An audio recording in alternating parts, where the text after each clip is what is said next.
Good morning દોસ્તો.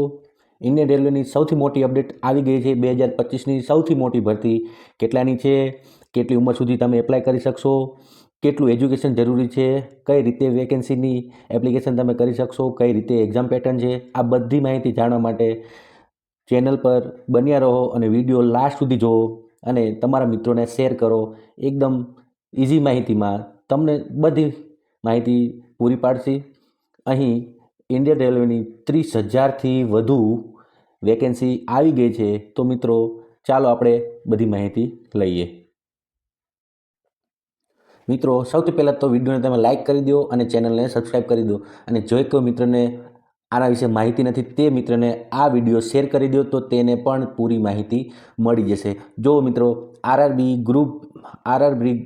Group ડીની સૌથી મોટી વેકેન્સી આવી ગઈ છે 2025ની, જે સૌથી મોટી છે 32,438.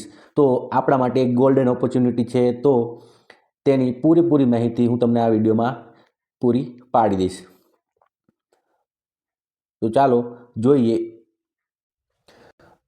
જો મિત્રો આ નોટિફિકેશનમાં લખેલું છે કે ઇન્ડિયન રેલવે 32,000 વેકેન્સીની રિક્રુટમેન્ટ બહાર પાડી છે, જેમાં અલગ અલગ પોસ્ટ છે, જે પોઇન્ટમેન છે, આસિસ્ટન્ટ ઓપરેટર છે, આસિસ્ટન્ટ લોકોસ્ટ્રેટ છે, ટ્રેક મેન્ટેનન્સ છે, આસિસ્ટન્ટ એલટી છે, અને એસી through group D recruitment process આ બધી પોસ્ટોમાં થઈ શકે છે. તો આપણે બધા રેડી થઈ જઈએ, તૈયારી કરવા માંડીએ અને આના માટે પૂરજોશથી મહેનત ચાલુ કરી દઈએ. અહીં તેમ કહેવા માંગે છે એક શોર્ટ નોટિફિકેશન બહાર પાડી છે, હજુ પૂરેપૂરી નોટિફિકેશન હજુ બહાર પાડી નથી. એટલા માટે આપણે 32,000 તો વેકેન્સી છે જ તે, પરંતુ તેની વધવાની સંભાવના ખૂબ જ વધારે છે, કેમ કે 32,000 ખૂબ જ ઓછી વેકેન્સી રેલવે ગ્રુપ ડી માટે કહેવાય.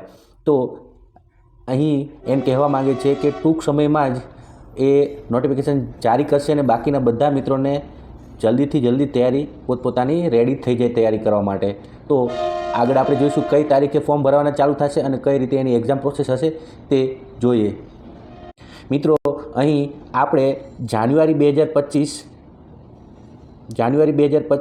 અને 23 તારીખે ઓનલાઈન ફોર્મ ભરવાના ચાલુ થશે અને પૂરેપૂરા 30 દિવસ આપણને ફોર્મ ભરવા માટેના આપ્યા છે. ફેબ્રુઆરી 22 સુધી તેના ફોર્મ ફિલઅપ કરી શકશો. અહીં વેકેન્સી 32,438 છે, પણ ઇન ફ્યુચર વેકેન્સી પણ વધવાની સંભાવના છે. અહીં આગળ દર્શાવી પોસ્ટ દરમિયાન બીજી પણ ડિપાર્ટમેન્ટમાં આપણે કન્ડક્ટ થઈ શકીશું. Traffic engineer, maintenance, electrical, ST, તે બધા ડિપાર્ટમેન્ટમાં પણ આપણી જોઈનિંગ થઈ શકે છે તેવું આ નોટિફિકેશનમાં કહેવા માગે છે. અહીં ઓથોરિટી રેલવે રિક્રુટમેન્ટ બોર્ડની છે. પોસ્ટનું નામ છે ગ્રુપ ડી. ટોટલ વેકેન્સી છે 32,438. ફોર્મ આપણા ભરાવાના સ્ટાર્ટ થશે 23/1/2025. તે 2025 આપણા સૌ માટે લકી છે, કેમ કે નોટિફિકેશન 2024 લાસ્ટ વીકમાં ડિસેમ્બરમાં આવી ગઈ હતી કે 2025માં આવડી મોટી ભરતી આવે છે. તેની લાસ્ટ ડેટ છે 22/2/2025 અને તેની ઓફિશિયલ સાઇટ છે www.rrbcdg.government.in, જે સાઇટ ઉપરથી આપણે ફોર્મ ફિલઅપ કરી દઈશું. આપણી એપ્લિકેશન આ સાઇટ ઉપરથી એપ્લાય થશે. બાકીનું નોટિફિકેશન હજુ જારી થઈ નથી. અહીં મિત્રો એજ લિમિટની વાત કરી છે. જો એજ લિમિટ આપણી 1 જાન્યુઆરી 2025ના 18 વર્ષ થઈ જતી હોય તો આપણે એલિજિબલ છીએ ફોર્મ ભરવા માટે, અને 36 વર્ષ પૂરા થવા ના જોઈએ, 36મું રનિંગ હોવું જોઈએ 1 જાન્યુઆરી 2025ના. તો આપણે એલિજિબલ છીએ. અને બાકીનું એસસી, એસટી અને વુમન્સ માટેનું જે ક્રાઇટેરિયા છે એજ રિસ્ટ્રિક્શન 5 વર્ષનો, તે તો ઓલરેડી મળે જ છે, પણ max to max general category માટે 36 વર્ષ સુધીની છે એજ લિમિટ. અહીં દોસ્તો આપણને એમ થાય છે કે કેટલું એજ્યુકેશન જરૂરી છે ગ્રુપ ડીના ફોર્મ ભરવા માટે. તો ફક્ત 10 પાસ હોય તે વ્યક્તિ ફોર્મ ફિલઅપ કરી શકશે. 10 પાસ હોય અથવા તો 10 પાસ સુધીની તેની પાસે ડિગ્રી હોય, તે 10 પાસની વેલ્યુ જેટલી બીજી કોઈ આઈટીઆઈ કે એના રિલેટેડ કોઈ પણ કોર્સ કરેલો હોય તો તે એલિજિબલ છે ફોર્મ ભરવા માટે. જો અહીંયા કહે છે કે 10 પાસ હોવું જરૂરી છે અને hold to national apprenticeship certificate, તેના પાસે 10 પાસ ના હોય તો એપ્રેન્ટિસનું સર્ટિફિકેટ હોવું જોઈએ, તો તે એક ગ્રુપ ડીનું ફોર્મ ભરવા માટે એલિજિબલ છે. તો 10 પાસ હોય તે મિત્રોને ખાસ આ વિડીયો મોકલી દો, લાઇક કરી દો, શેર કરી દો અને આવી જ બધી માહિતી માટે ચેનલને સબસ્ક્રાઈબ કરી દો. મિત્રો, એપ્લિકેશન ફીઝ રેલવેમાં આ વર્ષે એપ્લિકેશન ફીઝમાં ઘણો બધો ફેરફાર થયો છે. તો જનરલ અને ઓબીસી માટે 500 રૂપિયા ફીસ છે અને એસસી અને એસટી માટે 400 રૂપિયા છે. એસસી અને એસટી માટે 400 રૂપિયા છે અને ટ્રાન્સજેન્ડર અને ફિમેલ કેન્ડિડેટ માટે ફક્ત 250 છે અને આ ફીઝ આપને રિફંડેબલ હશે. જો CBT 1 તમે એક્ઝામ આપવા જશો તો તમને આ ફીઝ રિફંડેબલ રહેશે. તો આપ સૌને મિત્રોને એક રિક્વેસ્ટ છે કે પ્લીઝ એક્ઝામ આપવા તો જજો જ, તો આપને આપની ફીઝ રિફંડ મળી જશે. આપ સૌનો પ્રશ્ન થતો હશે કે ગ્રુપ ડીમાં સિલેક્શન કઈ રીતે થતું હોય. તો આમાં 2 સ્ટેજ આવે છે. એક CBT હશે, કોમ્પ્યુટર બેઝ ટેસ્ટ, અને એક ફિઝિકલ ટેસ્ટ હશે. જે ફિઝિકલ ટેસ્ટમાં 35 કિલો વજન ઉચકવાનું હશે અને 1 કિલોમીટર રનિંગ હશે.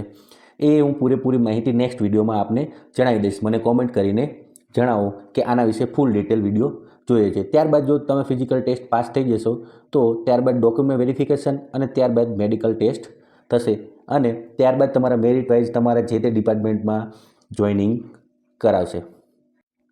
મિત્રો, ગ્રુપ ડી માટેની સૌથી ઇઝી એક્ઝામ પેટર્ન હોય છે. આપને ઇંગ્લિશ ફાવતું નથી, ગુજરાતી ફાવતું નથી, જીકેમાં થોડી તકલીફ પડે છે, તો આપણા માટે સૌથી બેસ્ટ પેટર્ન ગ્રુપ ડી માટેની છે. જે કોમ્પ્યુટર બેઝ એક્ઝામ હશે, 100 માર્ક્સની એક્ઝામ હશે અને 90 મિનિટનો સમય હશે. અહીં તેની ઓફિશિયલ વેબસાઇટ ઉપર જશું, ત્યારબાદ તેની ઓફિશિયલ નોટિફિકેશન ડાઉનલોડ કરીશું અને બધી ડિટેલ ચેક કરીશું. ત્યારબાદ તેમાં આપેલી બધી ડિટેલો ફિલઅપ કરીશું અને તેનું પૂરેપૂરું પેમેન્ટ કરી દઈશું અને ત્યારબાદ તેનું પ્રિન્ટ આઉટ લઈ લઈશું. ખાસ મિત્રો એ યાદ રાખજો કે રેલવેમાં બેકગ્રાઉન્ડ, તમારા પાસપોર્ટ સાઇઝના ફોટામાં બેકગ્રાઉન્ડ પૂરેપૂરું વ્હાઇટ જ હોવું જોઈએ. બીજા કલર હશે તો એ તમારું ફોર્મ રિજેક્ટ થવાની સંભાવના ખૂબ જ વધુ છે. તો પ્લીઝ, જે કોઈ પાસે ફોટો નથી તે નવો પાસપોર્ટ સાઇઝનો ફોટો કરાવી લે. મિત્રો, એક એનાલિસિસ પ્રમાણે કે એપ્રોક્સ કઈ પોસ્ટ માટે કેટલી વેકેન્સી પડી છે, તો તેની તમને માહિતી આપી દઉં કે પોસ્ટમેનમાં 5000 વેકેન્સી છે, આસિસ્ટન્ટ ટ્રેક મેન્ટેનન્સમાં 799 છે, આસિસ્ટન્ટમાં છે 301, ટ્રેક મેન્ટેનન્સમાં સૌથી વધુ છે 13187, જે સૌથી હાર્ડ નોકરી કહેવાય છે ગ્રુપ ડી માટેની. આસિસ્ટન્ટ પીવે માટે 247, આસિસ્ટન્ટ CW માટે 2587, આસિસ્ટન્ટ TRD માટે 1381. તો આ પૂરેપૂરી જગ્યા એકવાર વિડીયો પોઝ કરીને ચેક કરી લેજો. મિત્રો, એક્ઝામ પેટર્ન તો આપને આઈડિયા આવી ગયો, પેપરમાં કેટલા માર્ક્સનું શું હશે. તો જનરલ સાયન્સ હશે 25 માર્ક્સનું અને તેના માર્ક્સ હશે ટોટલ 25 માર્ક્સ. મેથ્સ હશે 25 માર્ક્સ, તેના માર્ક્સ હશે 25 માર્ક્સ. જનરલ ઇન્ટેલિજન્ટ, એનો મતલબ છે રિઝનિંગ હશે 30 માર્ક્સનું, તેના માર્ક્સ હશે 30 માર્ક્સના. અને કરંટ અફેર્સ હશે તે 20 માર્ક્સનું અને તેના ક્વેશ્ચન હશે 20.